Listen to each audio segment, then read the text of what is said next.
নমস্কার বন্ধুরা, চলে এসেছি হরগৌরীর পায়েস হোটেলের নতুন একটি আপডেটস নিয়ে। আজকের গল্পের শুরুতেই আপনারা দেখতে পাবেন দামিনী সবার সামনে রকির বিয়ে দেওয়ার কথা বলে এবং যার সাথে সে বিয়েটা ঠিক করেছে তাকেও ডেকে পাঠায় এবং আমরা দেখতে পাই যে দামিনী সেই মেয়েটাকে এবং তার পরিবারকে এই অনুষ্ঠানেও নেমন্তন্ন জানায়। দেখা যায় যে ঈশা বলে একটি মেয়ের সঙ্গে তার বিয়ে ঠিক হয়েছে এবং দামিনী বলে যে এই হচ্ছে বিখ্যাত ব্যবসাকারীর মেয়ে ঈশা, ওনার একমাত্র মেয়ে, আর অনুজ হচ্ছে আমার ভক্ত। তাই আমি অনুজ বাবুর মেয়ের সাথেই আমার ছেলে রকি বেটার বিয়েটা ঠিক করেছি, আর আমি চাই আপনাদের সকলের সামনে আজকে এদের এঙ্গেজমেন্টটাও হয়ে যাক। এই কথাটা শুনে অনুজ খুবই খুশি হয়। অনুজ বলে যে আপনি আমার মেয়েকে এত লোকের সামনে, সবার সামনে নিজের পরিবারের সদস্য বলে পরিচয় দিলেন, এটা তো আমার সৌভাগ্য। আমি আপনার সবসময় কৃতজ্ঞ হয়ে থাকব। এই সব কথা শোনার পর গৌরী এটাই ভাবতে লাগে যে দামি রুদ্রের বিয়ে দেওয়ার কথা ভাবছে আবার, আর এটা কি করে হতে পারে। এরপর গৌরী এটাই ভাবতে লাগে, এতদিন আমি ভাবতাম যে রুদ্র তুমি আমার থেকে দূরে সরে গেছো, কিন্তু আজকে আমার সামনে তুমি অন্য কারোর হয়ে যাবে, এটা আমি কি করে দেখব রুদ্র। এরপর এদিকে দেখা যায় যে প্রভাকর জেঠু এসে গৌরীকে বলে যে রুদ্র তো এখন আর নিজের মধ্যে নেই, ও তো সব ভুলে গেছে, আর গৌরী যদি থাকতো তাহলে এই বিয়েটা হতে দিত না, আর রুদ্রর তো এই সব কিছুই মনে নেই। এরপর গৌরী জেঠুর দিকেই তাকিয়ে থাকে। এরপর গৌরী বলে, জেঠু কি আমাকে চিনে ফেলেছে নাকি? যদি সবাই সবটা জেনে যায় তাহলে সবার জন্য বিপদ হয়ে যাবে, আমার জন্য, জেঠুর জন্য, আর রুদ্রর জন্য। এরপর দামিনীর দাসীরা বলে, আচ্ছা এই লোকটা এখানে কি করছে, এই যে আপনি এখানে কি করছেন? এরপর প্রভাকর বলে, না আমি আমি এখানে কি করছি, আমি তোকে কিছুই বলিনি, জয় গুরুমার জয়, এটাই বলতে লাগে। এরপর দেখা যায় যে রুদ্র ঈশাকে এঙ্গেজমেন্ট রিংটা পরাতেই যাবে, এমন সময় লাইটটা চলে যায়। দেখা যায় যে গৌরী বাড়ির মেন সুইচটা অফ করে দেয়। গৌরী মনে মনে বলতে লাগে যে রুদ্র অন্য কারো হয়ে যাবে, সেটা হতে পারে না, রুদ্র শুধু আমার, ও আমার রুদ্র, আমি থাকতে ও অন্য কারো হয়ে যাবে সেটা আমি কখনোই হতে দেব না। এরপর দেখা যায় যে গৌরী গিয়ে ঈশাকে ধাক্কা দিয়ে ফেলে দেয় এবং তার মুখটা পড়ে গিয়ে বস্তার উপর। তখন অবিনাশকে দেখতে পায় যে মেইন সুইচটা তো অফ করা, সুইচটা অন করলে দেখা যায় যে ঈশার মুখটা সাদা হয়ে রয়েছে। এরপর সবাই এটা দেখেই হাসাহাসি করতে লাগে আর গৌরীও হাসতে লাগে, কিন্তু প্রভাকর জেঠু বুঝে গেছে যে এটা নিশ্চয়ই গৌরীর কাজ, আর গৌরীর দিকে তাকিয়ে প্রভাকর জেঠু মুচকি মুচকি হাসি দিতে লাগে। এরপর ঈশা কান্নাকাটি করতে লাগে। তখন তার বাবা বলে, কিরে তোর এরকম অবস্থা কেন হয়েছে? এরপর ঈশা বলে যে আমাকে কেউ ইচ্ছে করে ধাক্কা দিয়েছে, আমি তাকে খুঁজে বার করবই, আর আমি তাকে ছাড়বই না। এরপর দেখা যায় যে আংটিটা হারিয়ে ফেলে ঈশা, যে আমার হাত থেকে আংটিটা কোথায় পড়ে গেছে। সবাই খোঁজাখুঁজি করলে গিয়ে দেখা যায় যে গৌরীর হাতে সেই আংটিটা পড়ে যায়, সে দেখতে পায়। তখন গৌরী ঈশাকে বলে, এই তো আংটি। গৌরী ঈশাকে বলে যে তুমি কি এইভাবে এঙ্গেজমেন্টটা করতে পারবে? এখানে তো কত লোকজন রয়েছে, আর ছবিও তুলবে, তোমার ছবি তো ভালো উঠবে না, তাই না? আর প্রত্যেকটা স্পেশাল দিন তো এরকম আর হয় না, তাই তুমি আজকে কি এঙ্গেজমেন্টটা করবে? এরপর ঈশা কান্নাকাটি করতে লাগে এবং সে খুব রেগে যায়।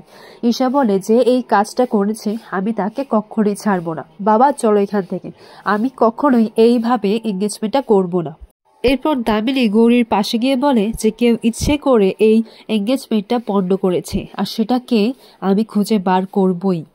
এরপর দেখা যায় যে গৌরী রুদ্রকে বলে যে স্যার, আপনার ক্ষতি যারা করতে চেয়েছে তাকে আমি খুঁজে বার করবই, আপনি চিন্তা করবেন না। এরপর রকি বলে যে হ্যাঁ, আপনার উপর আমার খুব ভরসা আছে, আপনি সেটা পারবেন। এরপর এই বলে রুদ্র সেখান থেকে চলে যায়। পরের মুহূর্তে দেখা যায় প্রভাকর জেঠু বলে, আজকে তো এটা পন্ডন করলে, কিন্তু এরপর এরপর কি হবে? ও তো আবার এঙ্গেজমেন্টটা দেওয়ার চেষ্টা করবে, তখন তুমি কি করবে? তাই হাতে বেশি সময় নেই, যা করার তাড়াতাড়ি করো। এরপর গৌরী বলে, তাহলে কি আমি একবার রকির সঙ্গে, মানে ওর রুদ্রের সঙ্গে গিয়ে কথা বলবো, যেটা করতে এসেছি সেটা খুব তাড়াতাড়ি করতে হবে। এরপর গৌরী যখন রকির সাথে কথা বলতে যায় তখন দেখা যায় যে ঘরের মধ্যে দামিনী কারোর সঙ্গে কথা বলছে।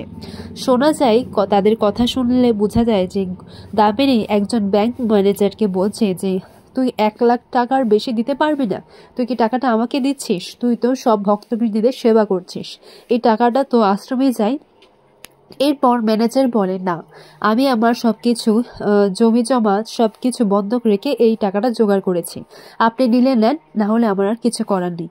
এরপর দামিনী বলে, তাহলে কিন্তু তোর ব্যাংকে ডাকাতি হবে, তুই এটা মনে রাখিস, আর দায়টা তোর উপর পড়বে।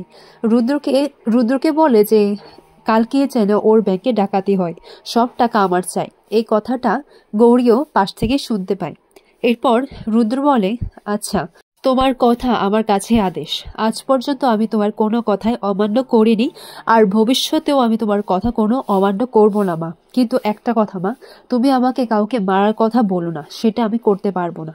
এরপর দামিনী বলে, ও মা, কেন বেটা, তুই শুধু শুধু কেন কাউকে মারতে যাবি?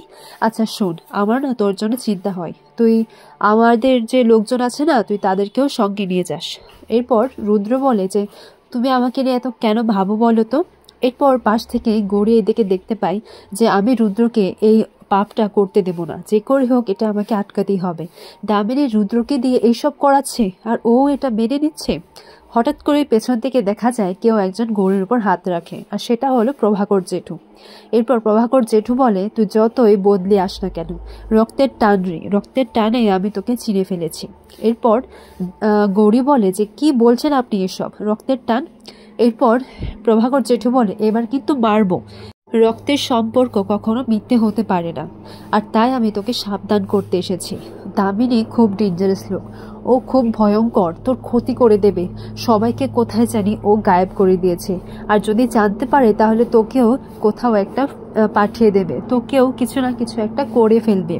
এরপর বলে যে আমার তো বয়স হয়েছে, আমি এখানে পড়ে আছি, কিন্তু এই বয়সে যদি তোর কিছু হয়ে যায় তাহলে আমি এত কষ্ট নিতে পারবো না, এই বুড়ো বয়সে আমি এতটা কষ্ট নিতে পারবো না। এরপর গৌরী বলে, আমি তো আমার শ্বশুর বাড়িতে আবার ফিরে এসেছি, আমার স্বামীর কাছে আমি ফিরে এসেছি, আর সবাইকে ছেড়ে তোমাকে ছেড়ে পালিয়ে যেতে বলছো? না জেঠু, আমি যাব না, যে করে হোক আমি রুদ্রকে তার পরিচয়টা আবারও মনে করিয়ে দেব। এরপর দেখা যায় যে দামিনী কিছু একটা হলপ করে এবং বাইরে এসে পড়ে যে কে আছে এখানে, তাড়াতাড়ি নিচে থেকে বেরিয়ে আসো, আর যদি ধরা পড়ে যাও তাহলে কিন্তু খুব ভয়ঙ্কর হয়ে যাবে। এরপর রুদ্র বলে, আচ্ছা মা, এখানে তো কেউই নেই, তুমি হয়তো কিছু একটা ভুল শুনেছ। দামিনী বলে, আমি নিশ্চিত এখানে কেউ ছিল যে আমাদের কথাগুলো শুনছিল। বেটা, তোর যে নতুন সেক্রেটারি এসেছে তার উপর একটু নজর রাখিস বাবা।